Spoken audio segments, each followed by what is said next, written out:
fast forwarding a little bit on time, you got to NWA, which is like the oldest wrestling promotion in the world with the lineage and everything. But I mean, everyone, Harley Race, Luthes, everyone was a Ric Flair. So how did Kamille got signed by NWA? How do you got there? Who was the person who contacted you initially?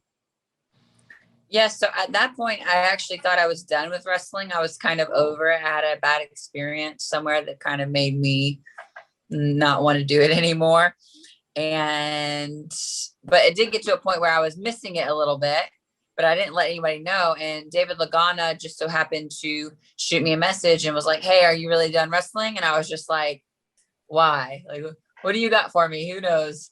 And so he explained the role that they kind of wanted, and they weren't sure if it was going to be a permanent thing or just a one-off for the NWA 70 event.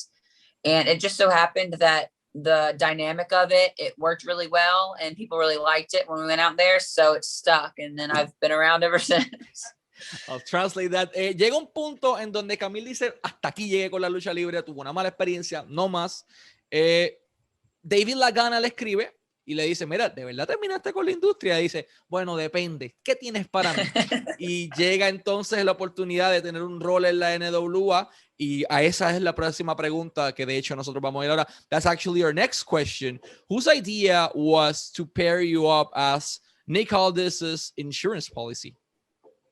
I think it was a kind of a mix of Nick and Lagana together, because at I think it was All Out, or All In, one of those shows, Nick faced Cody, and that's where he lost the NWA title to Cody because Brandy interfered. And so for the rematch, they were like, okay, well, what's something that we can do to kind of make it a little bit different? And one of the things was make it 2 out of 3 falls. And then the next thing was, well, why don't we get someone that can kind of keep Brandy at bay, so she can't interfere. And they were like, well, I'm not going to do it. I'm a guy. I'm not going to touch her. And we need a girl.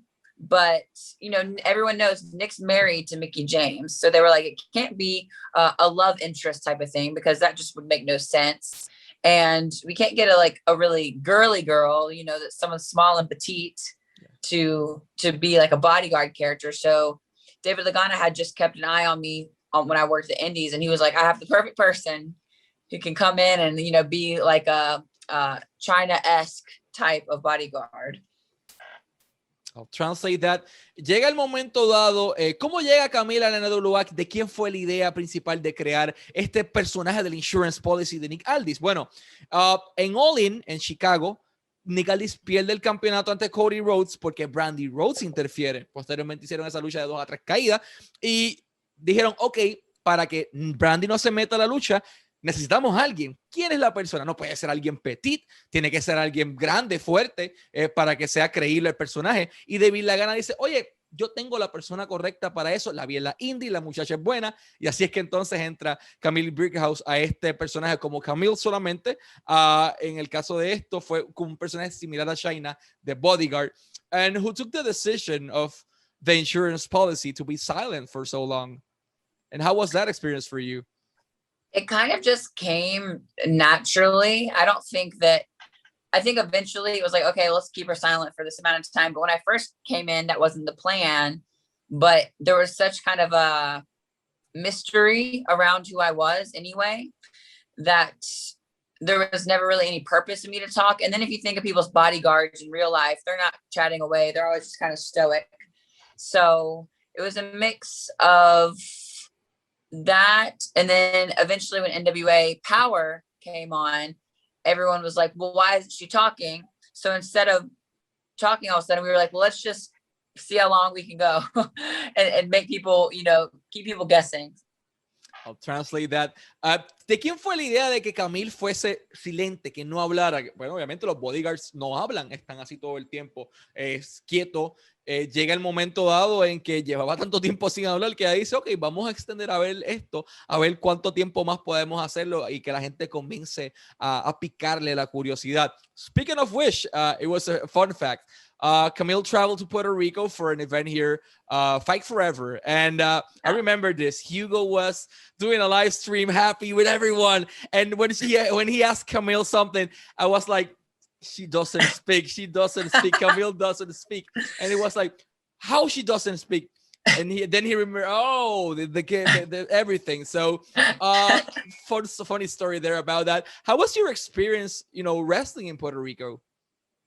Oh, it was a lot of fun. There was so many fans and they were making so much noise. And I feel like the thing that is great about the Puerto Rican fans, then again, I don't speak Spanish, so maybe I just don't see it. But I feel like the Puerto Rican fans actually enjoy wrestling instead of wanting to always critique. Whereas in America, you get a lot of fans that they say they're fans, but really all they want to do is critique this and that instead of really enjoying it. And in Puerto Rico, I liked the fact that the fans, they were there and they wanted to enjoy what was in front of them, no matter what it was. And they were just having a good time. So I really appreciated that. I'll translate that. ¿Qué le gustó a Kamille de Puerto Rico? Que los fanáticos estaban disfrutando la lucha. Ellos estaban viendo la lucha. Ellos no estaban criticando como tal vez hacían otras personas en Estados Unidos que te dicen que son fanáticos, quote unquote, pero la realidad es que se sientan a criticar. El puertorriqueño, lo que es cierto, simplemente es que está como que ansiosos, estaban haciendo ruido, el ¡guau! ¡Guau! Y los ruidos y todas las cosas. Pues eso siempre gusta del lado de acá. You also had the opportunity to work in Mexico for Nación Lucha Libre. Pretty interesting how you got there. How was your experience working in front of one of the wildest crowds ever, Mexico? I loved it because I was a heel, so I loved coming out there and just getting automatic boos and stuff thrown out there. I thought it was and that too. It was fun for me because while I was in Mexico, the Kamille gimmick with NWA was still being silent, but while I was in Mexico, I got to talk. So that was a lot of fun for me because I finally got to kind of show my personality a little bit. Obviously, I was there with my fiance. Carlito was there. MVP was there. So it was a great group of guys to learn from as well. I'll translate that. Obviamente ya llega a México con Nación Lucha Libre y mientras estaba silente en la NWA, en México ella hablaba, en México gritaba a las personas, en México los alteraba y mostraba un poco de personalidad y ella inmediatamente que salía los ¡bú! ¡Bola! Y la robaban con cosas. Era como que obviamente una experiencia bonita. Luchar en México es algo sumamente diferente al resto de las cosas. Speaking of which, you mentioned your fiance, Tom Latimer, is a great wrestler. We also had the opportunity to have him here in Puerto Rico. What do you think of the way NWA has been working with him? I mean, he's a great guy. He was in the tag team division for a while, but I believe he has a potential to be a singles wrestler as he was basically his whole career. Would you be interested in the future in pairing with Tom Latimer, but just you two guys? Yeah, definitely. Just because one, it's a real story. Mm-hmm. So it would come off, very organic because it's real. And the fact that, and this is not me being biased. This is me. I mean, because we met through training and all this stuff and me watching him. He's the best wrestler that I've seen as far as aggression and making stuff believable. And he's the best wrestler the NWA has. I don't care. I'm going to say it right now. He is. And so, yes, I think he deserves bigger opportunities and to get some respect on his name as far as being a singles wrestler. I definitely think that's in his future and that he'll show. I mean, I saw after the pay-per-view, so many people said that one of their favorite matches from the pay-per-view was him and Pope. And Pope is wonderful in his own right, too. But Tom can have a match with anyone, and it'll be a great match. So I'm looking forward to his future and what it holds, too. I'll translate that. Kamille está comprometida con Tom Latimer, anteriormente conocido como Bram en TNA o tenía también otro nombre en WWE. Y obviamente ya menciona el detalle de que en su opinión, tal vez como que pueda estar parcializada porque es su pareja, pero Tom es el mejor luchador que tiene la NWA, punto final. El tipo puede tener una lucha buena con todo el mundo y una evidencia de eso fue la lucha del pay-per-view, Back for the Attack. De repente tuviste a Pope es un tipo que habla y habla y habla y de una buena lucha, pero entonces tuviste que todo lo elevó Tom al otro lado y creó este peso. Obviamente le emociona saber que tiene la NWA para él. Ella ha visto cómo entrena, ella ha visto lo que se esfuerza y es una persona que necesita obviamente que le den más prestigio a su nombre, pero coincido completamente con Kamille en esto.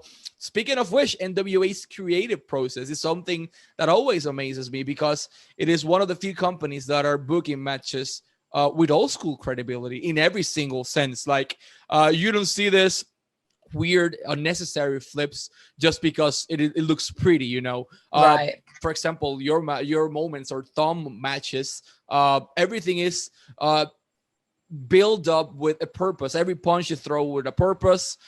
So what is your opinion, you know, about NWA's creative process?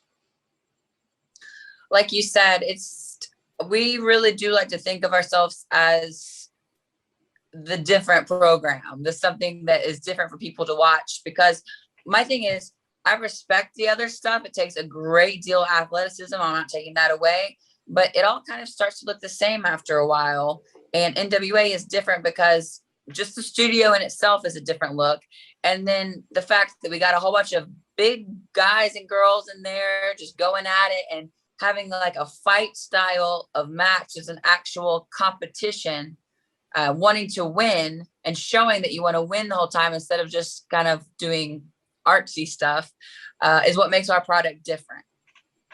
I'll translate that. ¿Qué es lo interesante del proceso creativo y de la NWA? Que son la otra alternativa, que es algo distinto, que obviamente muestra las movidas old school, que muestran las movidas que tienen un propósito, que en vez de hacer algo porque se ve artístico o bonito, simplemente lo hace lucir como lo que es real, los golpes, lo rudo, el lado agresivo de la industria. Y a mí personalmente me fascina eso de la NWA.